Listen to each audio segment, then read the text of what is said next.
షడ్రుచుల సమ్మేళనమైన ఉగాది ఊసులు ఒకసారి గుర్తు చేసుకుందాం.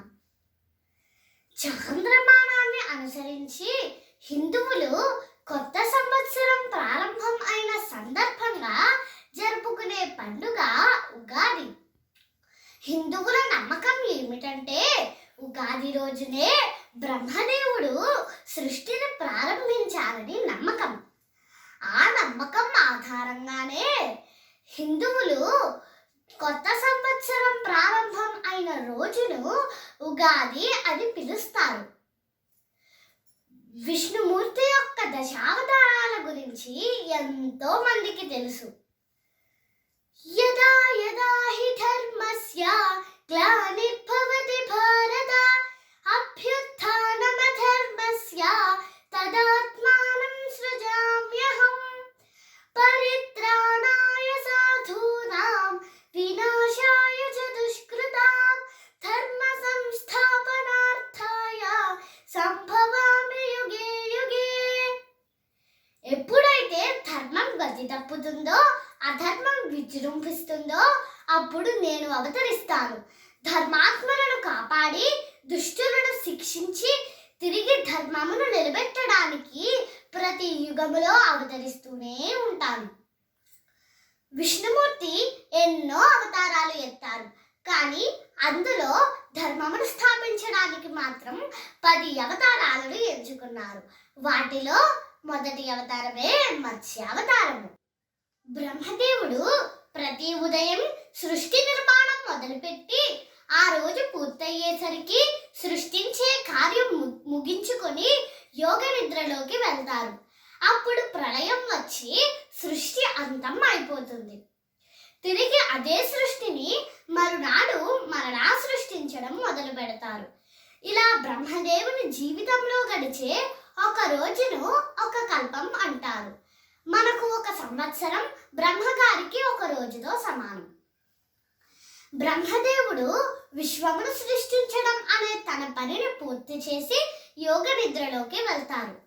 సరిగ్గా అప్పుడే సోమకాసురుడు అనే అసురుడు బ్రహ్మదేవుని చేతిలోని 4 వేదాలను అనగా ఋగ్వేదం, యజుర్వేదం, సామవేదం, అథర్వణ వేదములను చూశాడు. ఈ 4 వేదాలు సృష్టికి మూలం. అంతేకాక మనిషి ఎలా జీవించాలనే విషయాలను తెలియపరుస్తూ వారిని సత్వగుణ సంపన్నులుగా మారుస్తాయి. మానవుడు పురోగతి చెందడం సోమకాసురునికి నచ్చలేదు. అందుకే ఆ జ్ఞానం వారికి దూరం చేయాలనే ఉద్దేశ్యంతో వేదాలను బ్రహ్మదేవుని నుంచి దూరం చేస్తే సృష్టి కూడా ఆగిపోయి లోకాలన్నింటినీ శాసించే అధికారం దక్కుతుందని భావించాడు.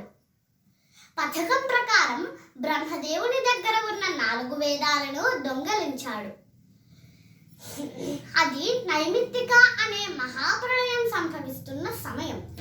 దానివల్ల విశ్వమంతా నీతిమయం అయిపోతుంది. కాబట్టి సోమకాసురుడు ఎవరికంటా పడకుండా నీటి అడుగు భాగాన దాక్కున్నాడు. ఇక్కడ వేదాలను దొంగలించడం అంటే ధర్మాన్ని పడదోసి అధర్మాన్ని స్థాపించడం. ముందు చెప్పిన భగవద్గీత శ్లోకాలు ఇదే పరిస్థితిని సూచిస్తాయి. వేదాలను తిరిగి వాటి స్థానాల్లో చేర్చాలి కాబట్టి విష్ణుమూర్తి తన బాధ్యతగా మత్స్యావతారాన్ని ఎంచుకున్నారు. కానీ కేవలం ధర్మానికి నిదర్శనమైన వేదాలను మాత్రమే రక్షించడం కాదు, అదే ధర్మాన్ని పాటించే వారిని కూడా రక్షించడం. ఉత్తముడైన భూమిని పరిపాలిస్తున్న సత్యవ్రతుడు ధర్మాన్ని రక్షించడానికై తన పాత్ర పోషించాల్సిన సమయం మొదలైంది. ఒకనాడు ఉదయాన సత్యవ్రతుడు కృతమాల అనే నదీ తీరంలో స్నానం చేస్తున్నప్పుడు దోసిడలో ఒక చిన్న చేప పిల్లను పట్టుకున్నారు. ఆ చేప పిల్ల క్రమక్రమంగా తన శరీరాకృతిని మైళ్ళ కొద్దీ పెంచడం గమనించిన సత్యవ్రతుడు ఆశ్చర్యపోయాడు. ఆ మత్స్యం విష్ణుమూర్తి యొక్క అవతారంగా గ్రహించాడు. అప్పుడు విష్ణుమూర్తి సత్యవ్రతునితో, నేను ఒక మహత్కార్యాన్ని చేపట్టడానికి పర్వదినానికి ఈ రూపం ధరించారు. ఇవాల్టి నుంచి 7 రోజుల్లో మహాప్రళయం వల్ల 3 లోకాలు నీటిమయం అయిపోతాయి. సరిగ్గా భూలోకం ఆ ప్రళయంలో మునిగిపోతున్నప్పుడు ఒక నావ తేలుతూ నీ వద్దకు వస్తుంది. అది నిన్ను చేరుకున్న వెంటనే అన్ని రకములైన విత్తనాలు, ఔషధ మొక్కలతో ఆ నావలోకి ప్రవేశించు. అంతేకాక సప్తఋషులను కూడా నీకు తోడుగా తీసుకొనిరా. సముద్రపు అలలు ఆవేశంగా పొంగుతుండగా మీ రక్షణకై నేను వేచి ఉంటాను. నన్ను చూసిన వెంటనే వాసుకి అనే సర్పాన్ని తాడుగా చేసుకుని నా కొమ్ముకు కట్టు. బ్రహ్మదేవునికి ఆ ఒక్క రాత్రి గడిచే వరకు నేను నీ నావకు మార్గాన్ని చూపిస్తాను అని చెప్పి అదృశ్యమయ్యారు. మత్స్య రూపంలో ఉన్న నారాయణుడు ఆ నావను తన రెక్కల క్రింద ఉంచి కాపాడుకుంటూ వచ్చారు. సత్యవ్రతుడు ఆ చేప చేస్తున్న పనులకు సంతోషంలో మునిగిపోయి విష్ణువుకు నమస్కరించి, ఓ పరంధామ, నువ్వు చూపించే ఇదే కరుణ వల్ల అజ్ఞానంతో నిండిపోయిన మానవులు కూడా ఎంతో సులువుగా మోక్షమును పొందుతారు. మనిషి మనస్సును చీకటి నుండి వెలుగుకు తీసుకువస్తావు. నిన్ను చేరాలనుకునే వారికి ఏ మనిషైనా నీలో ఒక భాగమని తెలుసుకునేట్టు చేసే బ్రహ్మ విద్యను బోధిస్తావు కదా, ఆ రహస్యాన్ని మాకు తెలియచేయండి. మనిషి మనస్సును మాయలో కట్టిపడేస్తున్న అహంకారం, మమకారం అనే చిక్కుముడల నుండి ఎలా బయటపడాలో చెప్పండి.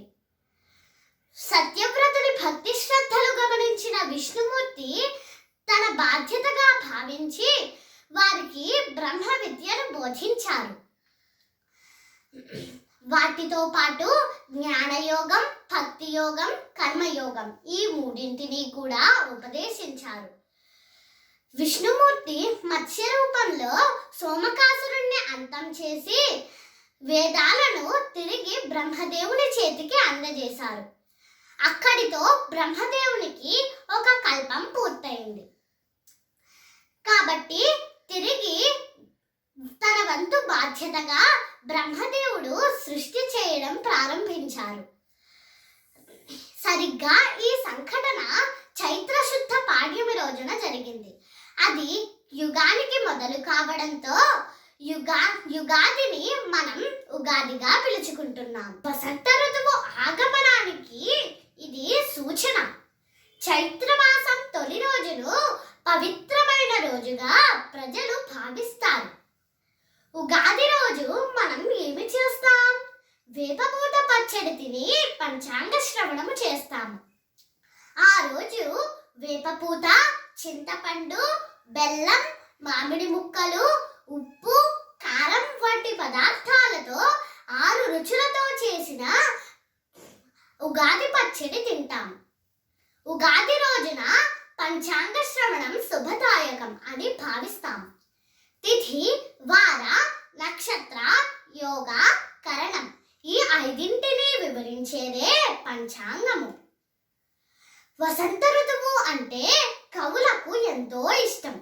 వారిలో దాగున్న కవితా శక్తిని గుర్తు చేసుకుంటూ ఈనాటి కవులు ఒక చోట చేరి తాము రాసిన కవితలను వినిపిస్తూ ఉంటారు. దీనినే కవి సమ్మేళనం అంటారు.